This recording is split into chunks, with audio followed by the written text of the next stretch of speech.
जय श्री कृष्ण मित्रों, आज की वीडियो में हम एवव्रत जीवव्रत की कथा सुनेंगे। इस व्रत का महत्व है अपने पति के लंबे आयुष्य के लिए नवविवाहित स्त्रियों करती है। आषाढ़ व्रत 13 से अमास तक 3 दिनों के लिए ये व्रत किया जाता है। व्रतकर्ता को बिना मीठा भोजन करना चाहिए। रात्रि जागरण करे और माताजी के गरबा गाए तथा माताजी के समक्ष अखंड दीपक जलाए और माताजी की पूजा करे। एवव्रत जीवव्रत व्रत की कथा इस अनुसार है। एक समय की बात है, गांव में एक ब्राह्मण दंपति रहता था। गौर गौरानी हर समय खुश रहते थे, लेकिन उनको शेर माटी की खोट थी, इसलिए निसंतान का दर्द इस जोड़े को सताने लगा। संसार के कष्टों को सहन न कर पाने के कारण यह दुख उनसे सहन नहीं हुआ। इस दंपति ने भगवान शंकर की बहुत पूजा की। भोलेनाथ इस ब्राह्मण से बहुत प्रसन्न हुए। शिव जी ने कहा, तुम्हारे वहाँ एक पुत्र होगा, लेकिन उसका तुम विवाह मत करना। उसको हर तरह से पालन पोषण करना, उसे खूब पढ़ाना, लेकिन उसका विवाह मत करना। शिव जी ने तथास्तु कहा और चले गए। ब्राह्मण प्रसन्न होकर घर आया। उसने अपनी पत्नी को सारी बात बताई। पत्नी की खुशी का ठिकाना नहीं रहा। समय आने पर भगवान शिव के आशीर्वाद से पुत्र रत्न का जन्म हुआ। बेटा बहुत सुंदर था। माता पिता अपने पुत्र के पालन पोषण, शिक्षा आदि का बहुत ध्यान रखते थे।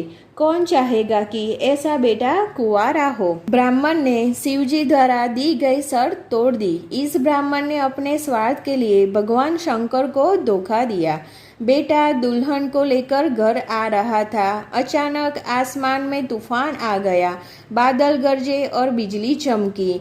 जान घर आ नहीं सकी और गांव के पादर में ही रह गई। चारों ओर जल का साम्राज्य था। अचानक पानी में एक जहरीला सांप रेंगता हुआ आया और दूल्हे को डस लिया, जिससे उसकी मौत हो गई। सांप के जहर से दूल्हे की जान उड़ गई। जहाँ खुशियाँ थी वहाँ मातम छा गया। यह देखकर कि हर कोई उसके बेटे को शव ले जाने के लिए तैयार थे, परंतु नवविवाहित ने कहा, जिसे गांव जाना है जाओ, मैं अपने पति के साथ यहीं रहूंगी। वह जहां मैं वहीं, मेरी दुनिया यही है, मेरा स्वर्ग मेरा पति है, मैं उसके साथ ही रहूंगी, मैं यहीं अपना शरीर त्याग दूंगी। गांव के सभी लोगों ने दुल्हन को समझाने की बहुत कोशिश की, लेकिन वह नहीं मानी। कोई भी उसे उसके संकल्प से डिगा नहीं सका। वह एक भयानक अंधेरी थी। बादल भरी डरावनी हो गई। बिजली की चमक से दूर एक मंदिर का झंडा झूलता हुआ देखा। वह अपने पति के शव को मंदिर में लेकर आई और दरवाजे बंद कर अंदर बैठ गई। हर तरफ बादलों की आंधी चल रही थी। इसी समय मंदिर परिसर में एवव्रत माँ का आगमन हुआ। दरवाजा खटखटाया। दुल्हन ने मंदिर का दरवाजा खोला। देवी के दर्शन कर परिणीता ने रोते हुए हृदय से अपनी कथा कही। देवी ने अपना परिचय देते हुए कहा कि मैं एवव्रत माँ हूँ।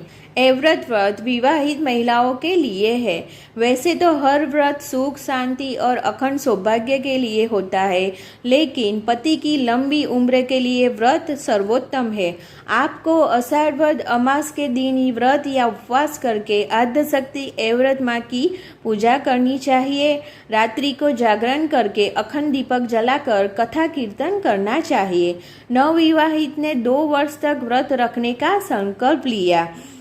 पति के शरीर में एक नई चेतना आ गई, एक नई शक्ति आ गई, एक नया जीवन आया, लेकिन उसकी आंखें नहीं खुली।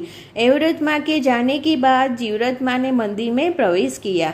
दुल्हन ने माँ को प्रणाम किया। माता ने अपना परिचय देते हुए कहा, एवव्रत माँ ने तुम्हारे पति को नया जीवन दे दिया, लेकिन तुम्हें अभी भी एक व्रत और करना है।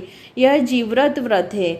इसे करने से संतान जीवित रहती है। इस व्रत की विधि भी वही है जो इस व्रत की है। एवव्रत व्रत का अनुष्ठान।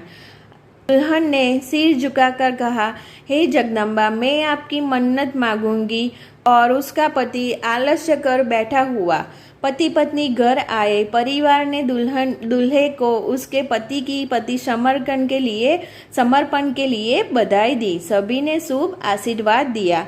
नवविवाहित ने पति से पूछकर पति की सहमति से जया पार्वती एवरत जीवरत आदि व्रत लेने लगी। समय के साथ मन्नत रंग लाई और घर बन गया। इस दुल्हन की तरह एवरत जीवरत व्रत करने वाले को सभी को उसका फल मिले, ऐसी मेरी मनोकामना। धन्यवाद।